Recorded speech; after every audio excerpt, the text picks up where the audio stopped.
खादिम बाबा को हर वक्त कोई नया काम करने की सोचती थी। इस बार उन्होंने प्रोग्राम बनाया वो खैरपुर जाकर खरबूजे बेचेंगे। चुनाचा वो अपने बेटे खलील के साथ खैरपुर चले गए। रहने के लिए घर तो था नहीं। चुनाचा मैदान में खैमा लगा लिया और खैमे के पास खरबूजे रख दिए। अभी खादिम बाबा फारिग हुए थे कि क्या देखते हैं, एक खरगोश इनके खरबूजों से खेल रहा है।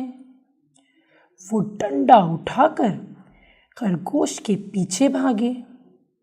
ओए भाग जा यहाँ से, भाग भाग। अभी खरगोश को भगाकर फारिग हुए थे कि एक खच्चर वहाँ आ गया और खरबूजे खाने लगा। खादिम बाबा को गुस्सा हो गया। वो अपना डंडा उठाया और खच्चर को मारने दौड़े तो देखा वही खरगोश वापस आकर फिर खरबूजों से खेल रहा है। खादिम बाबा सर पकड़कर बैठ गए। इतने में वहाँ एक ख्वाचे वाला खूब पानियाँ लेकर आ गया।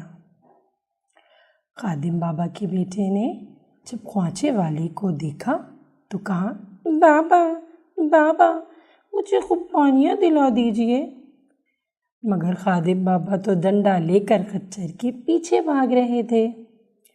ख्वाचे वाले ने इनके साथ मिलकर खच्चर और खरगोश को भगाया।